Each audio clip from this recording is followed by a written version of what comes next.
ஓம் சாய்ராம். எல்லாருக்கும் வணக்கம். ஒவ்வொரு செவ்வாய்க்கிழமை அன்று நம்ம பாபாவின் லீலைகள் அப்படின்ற இந்த ஆடியோ புக்கை பார்த்துட்டு வரோம். போன வாரம் ஆண்டலோட அனுபவத்தை பத்தி பார்த்தோம். எப்படி அவருக்கு ஒரு பேராபத்தான ஒரு சிச்சுவேஷன் இருந்தது. அதுல பாபா எப்படி காப்பாத்தினாங்க அப்படின்றத பார்த்தோம். இந்த வாரம் பரிமளம் அப்படின்ற அவங்களுக்கு நடந்த வாழ்க்கையில் நடந்த ஒரு அனுபவத்தை பத்தி பார்க்க போறோம். ரொம்ப டிவைன் எக்ஸ்பீரியன்ஸ். ஏன் அப்படி சொல்றேன்னா, நம்பள்ல பல பேருக்கு சாய்பாபாவ அட்லீஸ்ட் ஒரு வாட்டியாவது ஒரு கனவுலயாவது அவர் வந்து நமக்கு தர்ஷன் குடுக்கக்கூடாதா? அப்படின்ட்டு நம்ப ஏங்கிக்கிட்டு இருப்போம். இந்த பக்தருக்கு பாபா நேர்லயே வந்து தர்ஷன் குடுத்துருக்காங்க. எப்படி இருந்திருக்கும் பாருங்க. இப்ப நம்ம அந்த கதைய தான் பார்க்க போறோம். பரிமளம் அவங்க வந்து தமிழ்நாட்ட சேர்ந்தவங்க. தமிழ்நாட்டுல கோயம்புத்தூர் மாவட்டத்துல லல்லூர்ல பிறந்தவங்க. இவங்களோட தந்தை வந்து ஏத்திஸ்ட், அதாவது கடவுள் நம்பிக்கை இல்லாதவங்க. அவங்க அப்பாக்கு கடவுள் மேல சுத்தமா நம்பிக்கை கிடையாது. பட் குடும்பத்துல இருக்க மத்தவங்களுக்கு கடவுள் மேல ரொம்ப நம்பிக்கை. இந்த பரிமளத்துக்கு ஒரு மாமா இருக்காங்க. அவங்க மேல பரிமளத்துக்கு ரொம்ப அன்பு. அவங்க வந்து ரொம்ப பிடிக்கும். அவங்க மாமான்னா ரொம்ப பிடிக்கும். அந்த மாமா வந்து ரொம்ப பக்தி மிகுந்தவர்.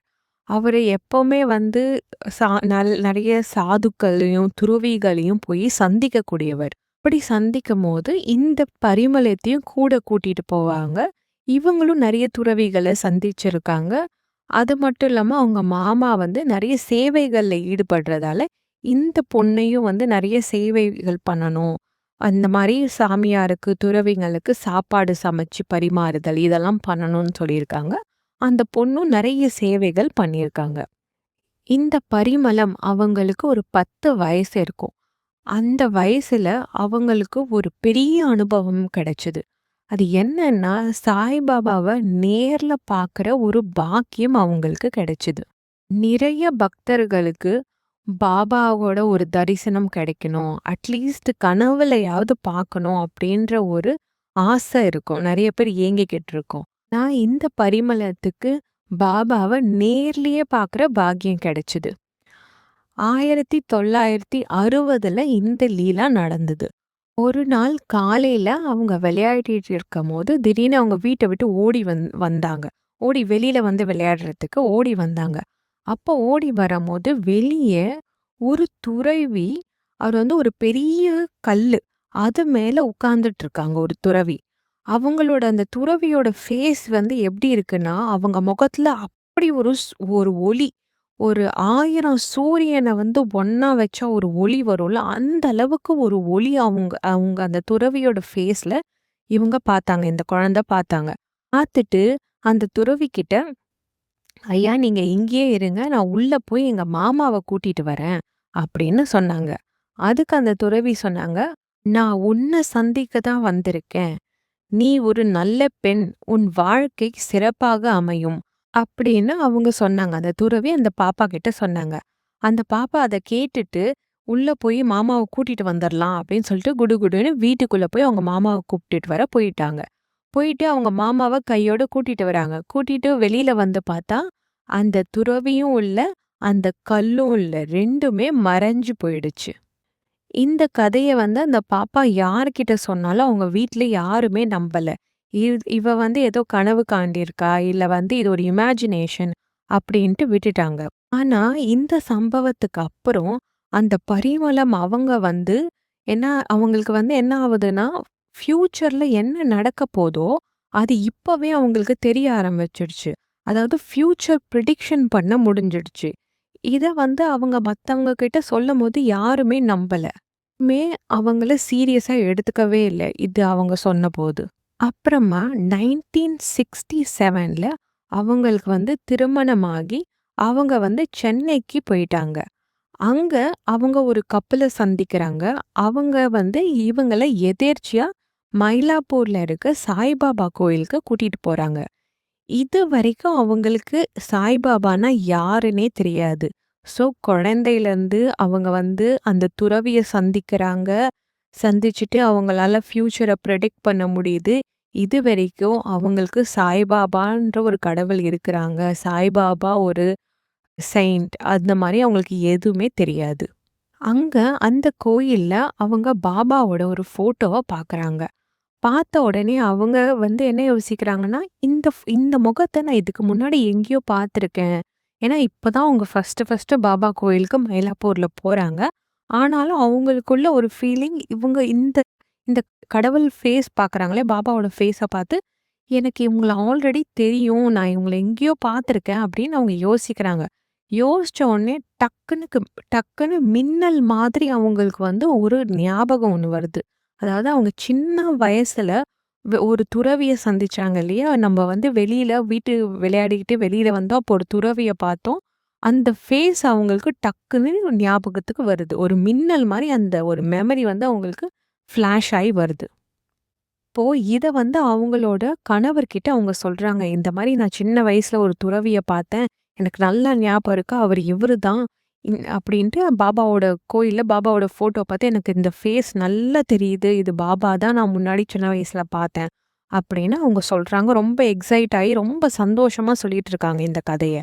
ஆனா, முன்னாடி எப்படி அந்த மக்கள் நம்பலையோ, அதே மாதிரி அவங்க ஹஸ்பண்டும் அவங்களும் அவங்க சொன்னத நம்பவே இல்ல. பெருசா அவங்க சொன்னதுக்கு அவங்க இம்பார்ட்டன்ஸ் குடுத்து கண்டுக்கவே இல்ல. அதுக்கப்புறம் ஒரு நண்பர் மூலியமா பாபாவோட ஒரு சின்ன சிலை அவங்களுக்கு பரிசா கிடைச்சது. அத வாங்கி அவங்க வீட்ல வச்சுட்டு, தினந்தோறும் பாபாவ பத்தி தேடி தேடி படிச்சு, பாபா யாரு அப்படின்ட்டெல்லாம் அவங்க மத்தவங்க கிட்ட கேட்டு தெரிஞ்சுக்கிறதா இருக்கட்டும், புக்கு படிச்சு பாபாவ பத்தி தெரிஞ்சுக்கிட்டாங்க. அவங்க தெரிஞ்சுக்கிட்டதுக்கு அப்புறம் அவங்க வாழ்க்கையில நெறைய அனுபவங்கள் நடந்தது.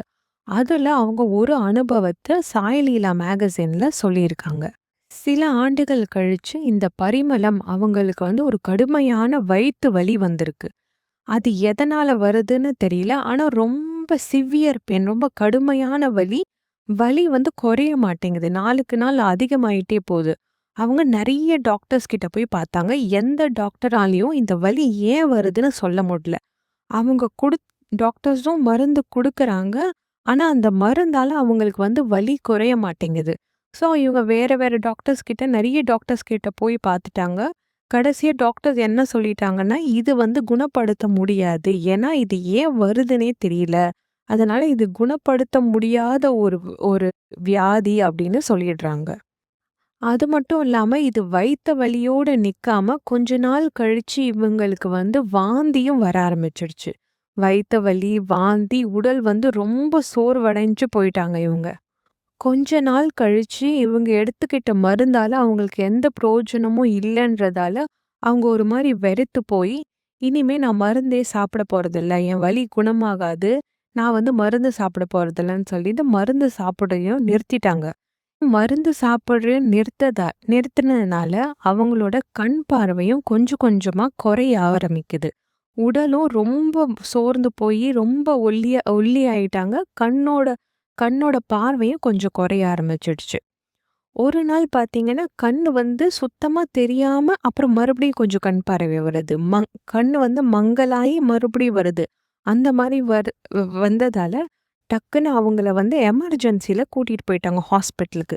அங்க கூட்டிட்டு போன டாக்டர் மறுபடியும் டெஸ்ட் பண்ணிட்டு, டாக்டருக்கு ஒரு சந்தேகம். மூளையில் சம்மந்தப்பட்ட நோய் ஏதாவது இருக்குமான்னு சொல்லிட்டு ஸ்கேன் பண்ணி பார்க்க சொல்றாங்க. அப்படி ஸ்கேன் பண்ணி பார்க்கும்போது, மூளையில ஒரு கட்டி இருந்திருக்கு. அந்த கட்டிய பார்த்துட்டு டாக்டர் என்ன சொல்றாங்கன்னா, உடனே எமர்ஜென்சியா ஒரு சர்ஜரி பண்ணணும் அப்படின்னு சொல்றாங்க. ஃபர்ஸ்ட் இந்த பரிமளம் ஒத்துக்கல.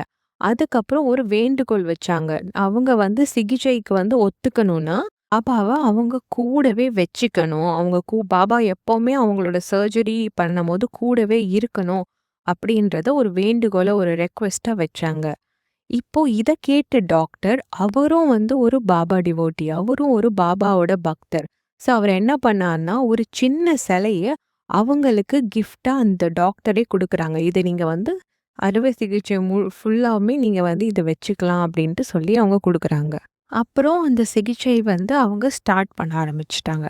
இப்போ அந்த அறுவை சிகிச்சைக்கு ஃபர்ஸ்ட் அவங்க மயக்க மருந்து குடுத்துட்டாங்க அவங்களுக்கு.